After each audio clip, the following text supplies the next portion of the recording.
Hello everybody, this is Money Mom. Welcome back to the channel. This is a requested video. Someone had wanted me to talk about clothing on a budget.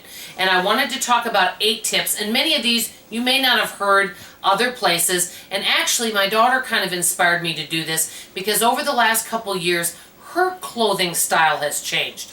And I'll explain that. She's basically become a minimalist and she realized that 80% of her wardrobe she wasn't wearing. So some of these tips come from her and they begin without even purchasing one thing, which we're all about using what we have, right?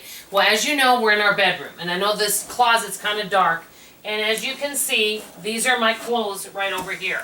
Now, I probably have a little more than what I need, but this is my clothes. I think there's a lot of women out there that have more clothes than me. My daughter has about half of this amount, okay? But that's all she needs.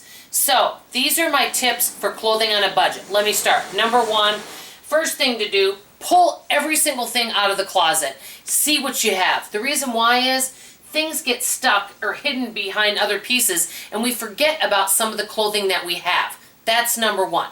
That right there, you might find a new outfit to wear because you forgot you had something.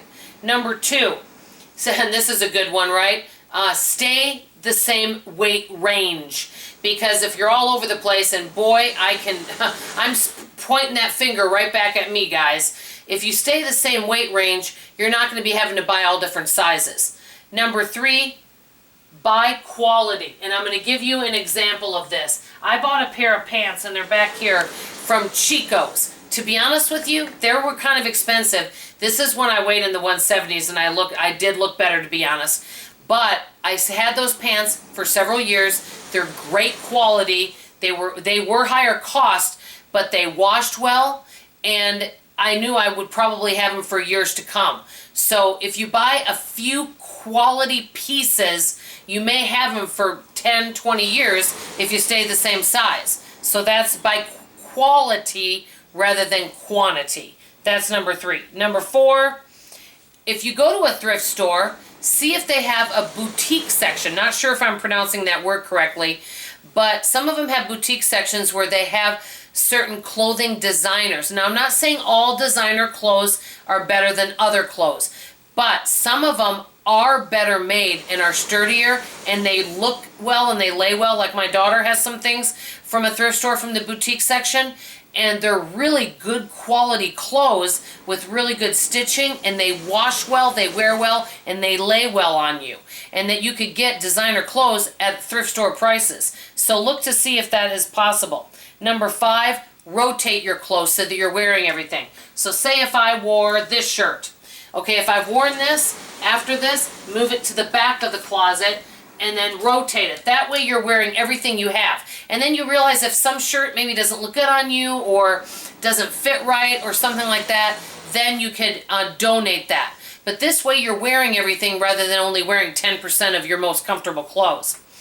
This is another big one. Number 6, buy what you love. If I buy clothes now, I really work on only buying what I really, really like. Unless someone gives it to me, that's different. But I really want to buy what I really, really love. That way, you don't feel like you're constantly always having to buy clothes all the time. And then you'll wear it more often. Number 7, spot clean. And I've spoken about this. You don't have to wash everything all the time. Spot clean what you have. That way your clothes last longer. And number 8, and we've talked about this, do a clothing swap. I've been part of this a few times and it's a lot of fun where people bring their clothes, you can bring jewelry, accessories, and you trade back and forth. And what looks good on one person may not be a good fit for someone else, vice versa, but it's a good way to buy clothes. So many of these things are ways you don't even have to spend money and you can have more clothing. They say that the average American only wears 20% of the clothing that they have. Why do I think that is? It's because they don't feel that their clothes are comfortable, or they may not feel they look good on them, and they only wear their favorites. Well, what about having all favorites? That's what I go for. Personally, I would love to be a clothing designer myself because I would want to make clothes. I'd make everything a pajama. We'd wear jammies all day long. Anyway, wouldn't that be nice? But this is Money Mom signing off. If you have any ideas on how to save money on purchasing clothes and good things to do, or ways to utilize what you already have at home with clothing, I'd love to hear about it. This is Money Mom signing off, and as always, I love you. Bye-bye.